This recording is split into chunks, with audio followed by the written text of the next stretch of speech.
हेमंत बिस्वा शर्मा आसाम का मुख्यमंत्री पद छोड़कर यहाँ पर नेता प्रतिपक्ष बनेंगे। हम लोग उनका स्वागत करेंगे क्योंकि क्या एक ठो शब्द है ना, पनौती वाला, तो वो हमारे लिए पनौती है। तो वो आए और यहाँ नेता प्रतिपक्ष के रूप में योगदान दे। उनका चुनाव करेंगे कि कल के मंत्री परिषद में जिस प्रकार से उन्होंने इस राज्य को अगले 5 वर्षों के लिए आगे बढ़ाने के लिए अपने सहयोगी मंत्रियों को जो सवाल दिया, जो एक पथ प्रदर्शन किया, वो हमको लगता है कि एक नायाब आयाम को स्थापित किया। पहले ये आगाह कर दिया गया कि जनहित में और लोगों के बीच जो दायित्व प्राप्त मंत्री हैं उनका रहना कितना जरूरी है। हमने सरकार आपके द्वार जो कार्यक्रम को शुरू किया था, जहां पदाधिकारी चाहे वो थानेदार हो, तहसीलदार हो, बीडीओ हो, सीओ हो, सप्लाई अफसर हो, ब्लॉक के कृषि पदाधिकारी हो, रेफरल हॉस्पिटल के डॉक्टर्स हो, गांव-गांव, पंचायत में शिविर लगाकर लोगों के जो चाहिदाव थे उनको संबोधित करने का काम कर रहे थे। अब मंत्रियों पर भी यह दायित्व सौंपा गया। हर मंत्री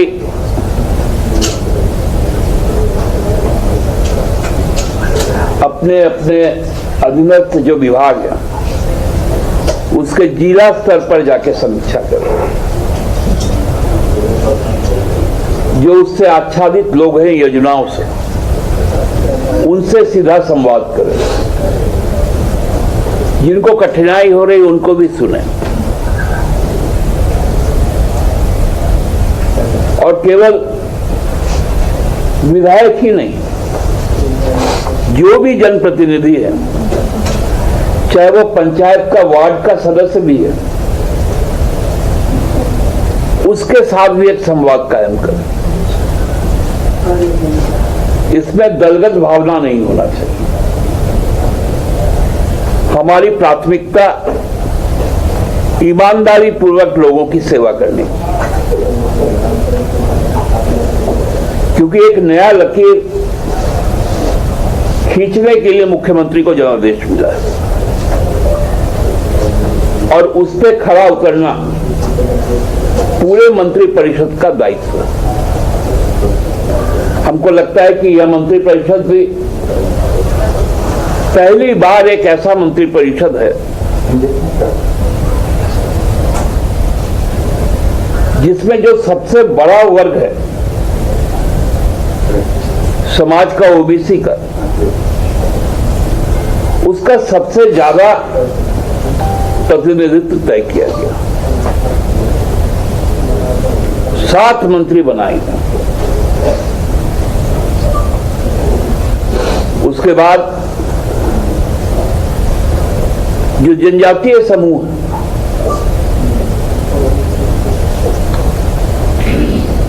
उनको भी क्षेत्रवार प्रतिनिधित्व मिला। एक समग्र मंत्रिमंडल जो विधानसभा में चुनकर लोग आए, उसमें सबसे बड़ी भागीदारी ओबीसी समाज की।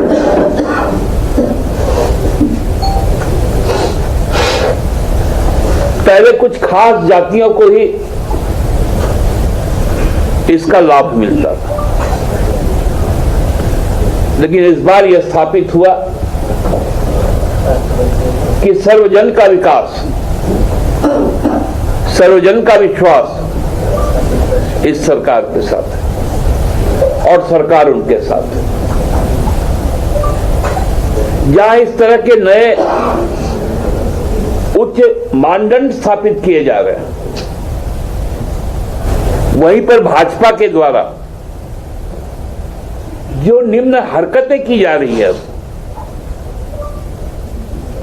ये लोकतंत्र को भी सरुचार कर रहा है। कल की एक घटना सामने आई,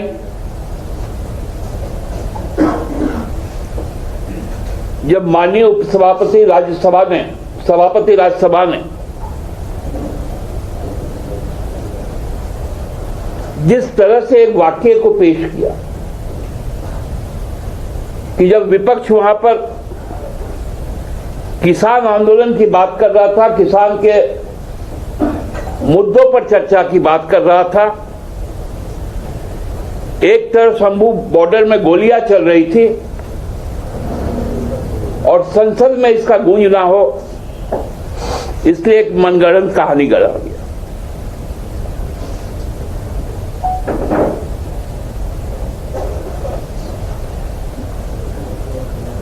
देश को झारखंड जो रास्ता दिखा रहा है, जो लोकतंत्र के उच्च मानदंडों को स्थापित करने के लिए अब तैयार है, वहां पर इस प्रकार की हरकतें हो रही हैं।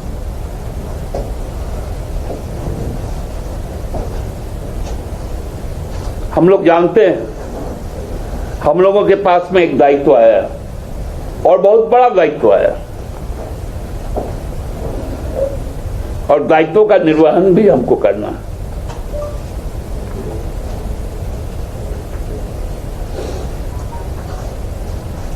एक उल्लेखनीय बात कल हुई कि जो आधारभूत संरचना के नाम पर 2014 से 2019 तक जो राज्य का पूंजी निवेश हुआ,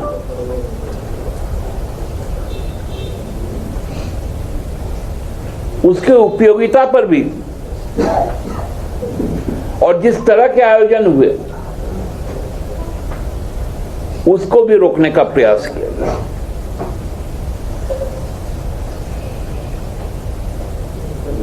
आज जानते हैं आप लोग कि भविष्य में झारखंड में कितना विधानसभा के सदस्य होंगे, ये हम लोगों को नहीं मालूम, लेकिन वर्तमान में जो सदस्य हैं, जो वो भवन बना,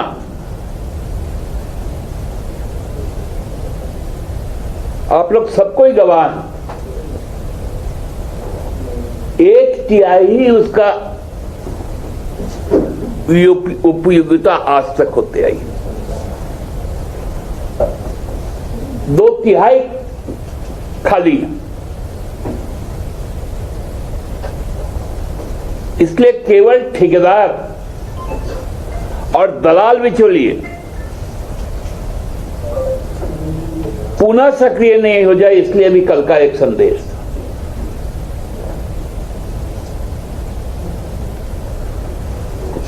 किस प्रकार 4000 करोड़ का डैम को चूहा खा गया, मोमेंटम झारखंड में कितना रोड शो हुआ विदेशों में भी जाकर,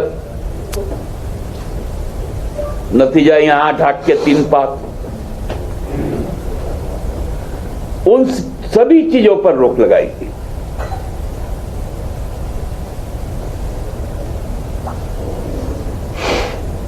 हम लोग तो बहुत आह्लादित है कि जिस सोच के साथ सरकार आगे बढ़ने का काम कर रही है, वो कार्य जन जन तक पहुंचे, इसका लाभ को सुनिश्चित करना हर स्तर के जनप्रतिनिधि, क्योंकि उन पर विश्वास है लोगों का, उनके ऊपर में नहीं था। पुनः सरकार को बहुत बहुत शुभकामनाएं। 9 तारीख से संवैधानिक तौर पर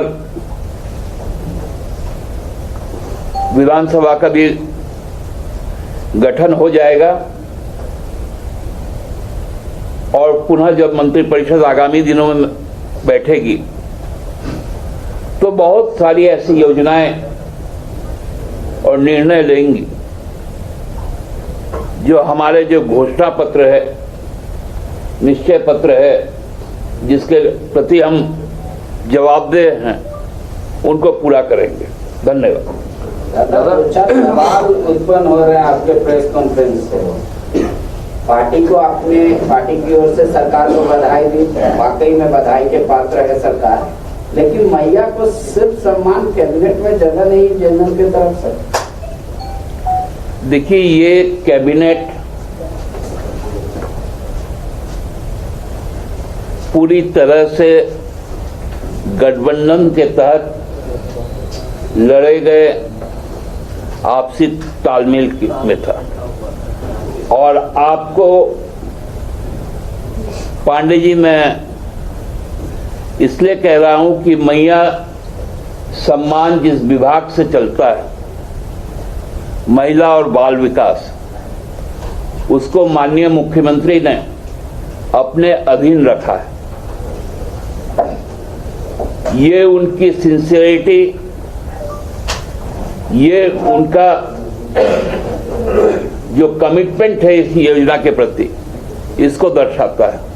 आप मुख्यमंत्री को इसके लिए विशेष रूप से धन्यवाद दीजिए। दादा, एक सवाल है। आपने कहा कि जातीय समीकरण को कैबिनेट में जैसे ओबीसी को ज्यादा प्राप्त, मुंडा समाज को कहीं ऐसा नहीं लगता है कि दरकिनार किया गया है?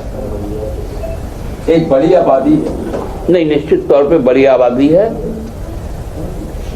प्रत्यक्षतः सरकार में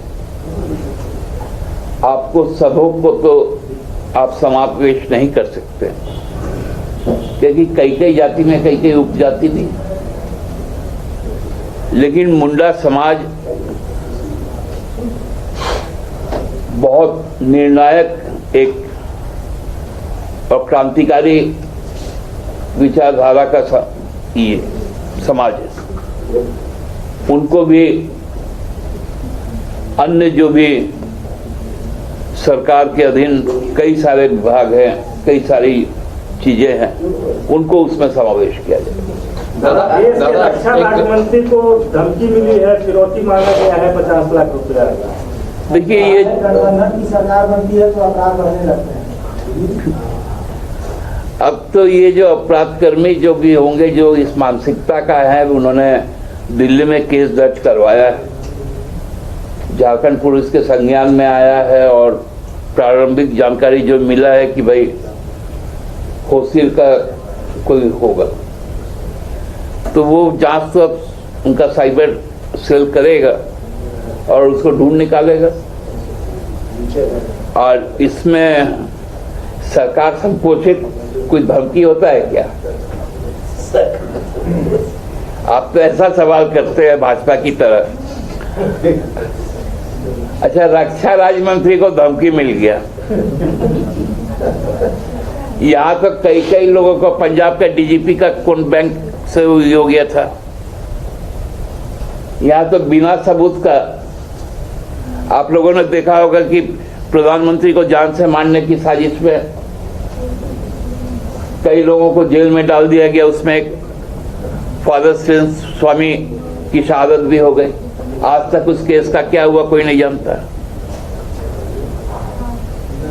तो उस समय कौन सी सरकार थी उनकी?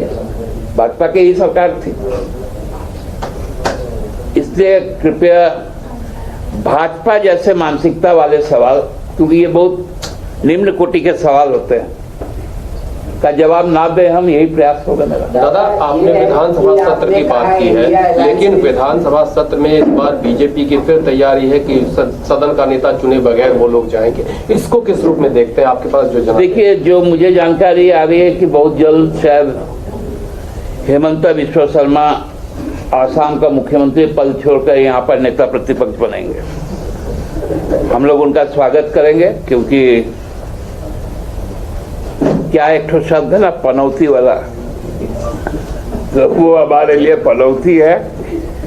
तो वो आए और यहाँ नेता प्रतिपक्ष के रूप में योगदान दे। उनका चुनाव कहाँ से लड़ेंगे फिर?